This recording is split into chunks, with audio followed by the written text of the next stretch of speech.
I'm Carrie with Educating, keeping you on the cutting edge of education. Today I'd like to talk to you about something that I'm having to deal with right now, and that is teacher evaluations. How do we evaluate teachers in a virtual classroom? Well, that's what I'm going to help you with today. If you like what you get from Educating, make sure you like, subscribe, and get those notifications. Let's just jump in. This school year started off with lots of different guidelines from the CDC, from our school district, from the state, all related to how many people could be in the room, what kind of contact our teachers could have with our students. And one of the big challenges for an administrator is, how do you evaluate a teacher when you can't walk into her classroom?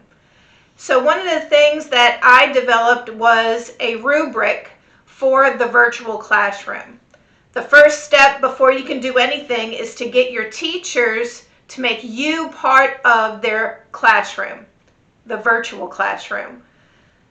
We use Google Classroom, so for that you just have the teachers make you a co-teacher. By being a co-teacher, you can see all aspects of the lessons that are presented and the student communication that the teacher has. So the very first step, get to be part of the Google Classroom, and then the second thing is to use the rubric that I've created. In the description of this video, I shared my rubric, so hopefully you'll be able to use it, tweak it, make it your own, but it's a nice first step for evaluating those virtual classrooms. So there are 5 parts to my virtual classroom rubric. The first one is teacher presence. And what I mean by teacher presence is, when you walk into a regular classroom, you can see the teacher's personality. You can feel their presence in the room. And that needs to happen in a virtual classroom also. Is the teacher putting her fingerprint on those lessons, those activities, the presentation? Is she present in the students' lives? What I mean by that is she live streaming some of her lessons? Is she creating her own video for the students to watch? Is she part of the actual teaching of the lessons, or is she depending on other resources? For a very successful virtual classroom, that teacher has to be present. Maybe not physically, maybe not even virtually in every single activity, but she has to have her fingerprint on those lessons. She may even have things like her little Bitmoji, or little sayings, or little introductory videos, but no matter what, she has to have her fingerprint on those lessons, and the teachers need to know who that teacher is. That way they feel as present in the classroom as the teacher is. Number 2 on my rubric are the objectives and expectations for the students. Every state has a curriculum that the teachers are supposed to follow in their classroom. Virtual classrooms are no different. The teachers have to make sure that they are covering all of their objectives and that the expectations of those objectives are being met. What I mean by that is the depth of knowledge that the students have to have needs to be evident in the quality of the lessons that the teachers are teaching. The scope and sequence of a textbook, the scaffolding document or vertical progression guides that are being used need to be evident in the lessons, the pacing, the objectives that the teachers are presenting to the students, and the expectations that the teachers have for what the students are to produce.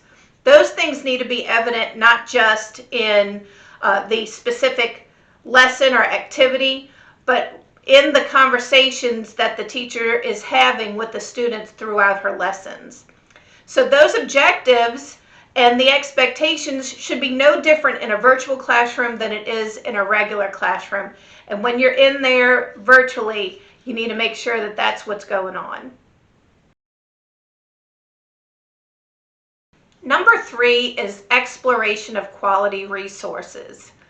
In a regular classroom, we would ask the teacher to differentiate her lessons, to have small group activities and level those activities for those students. A virtual classroom should be no different. A teacher should have expectations and resources for students of all levels, and it's impossible for every student in that virtual classroom to be on the exact same level. We need to make sure that our teachers are differentiating for the students who are low and challenging and enriching those lessons for those students who are high. Teachers need to be using resources from all over.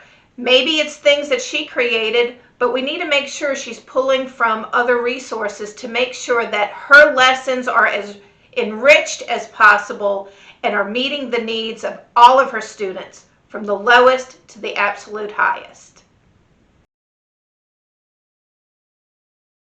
Number 4 is prompt and ample feedback.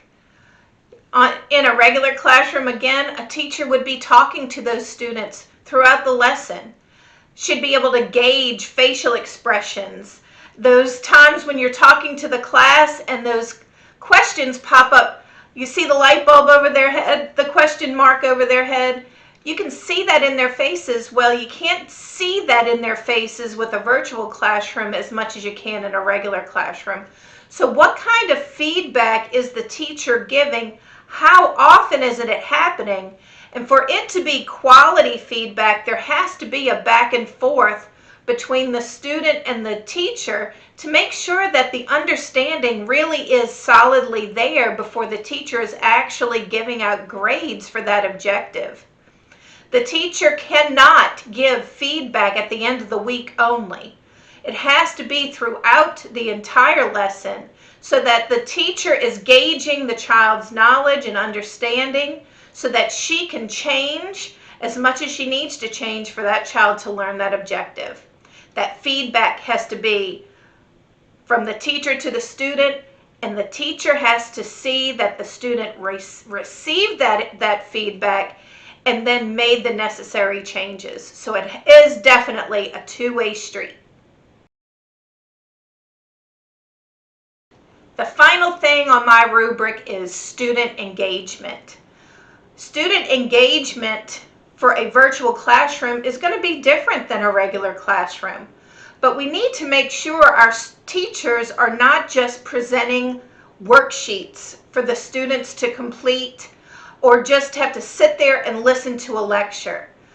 Student engagement means that the students are engaged in different projects, different activities, things that may take days. Project-based learning is a wonderful thing in a virtual classroom if the teacher is meeting with that student, giving feedback, getting updates on where that student is within the project so that she can make sure that throughout their learning they are not getting off course and causing themselves issues.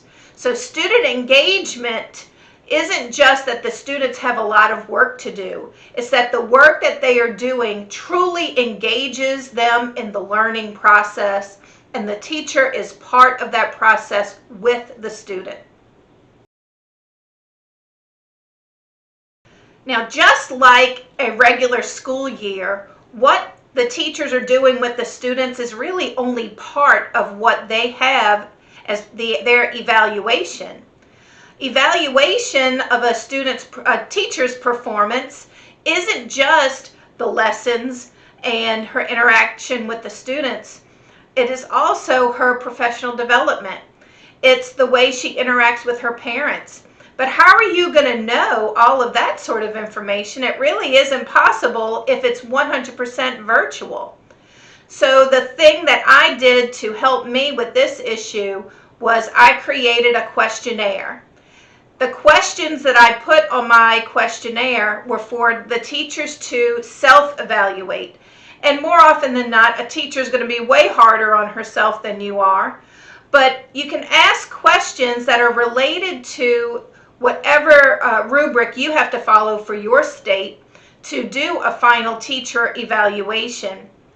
I ask questions that make them reflect on the different expectations that I have for them. And then based on their answers, I'm able to better gauge what I need to give them a quality evaluation for the end of the school year. In the description of this video, I added my own questionnaire that I built for my teachers. Now, this questionnaire is specific to Mississippi's rubric for teacher evaluations, but I'm sure it's similar to other states, and I hope it's useful. So in this trying time and this new virtual classroom environment that we're all having to work in, I hope that my ideas have helped you a little bit for those teacher evaluations that are getting ready to be due right now. And I hope that you come back and hear what we've got to say with educating, because we're here to keep you on the cutting edge of education. If you want to hear more from us, don't forget to like, subscribe, and hit that bell to get some notifications.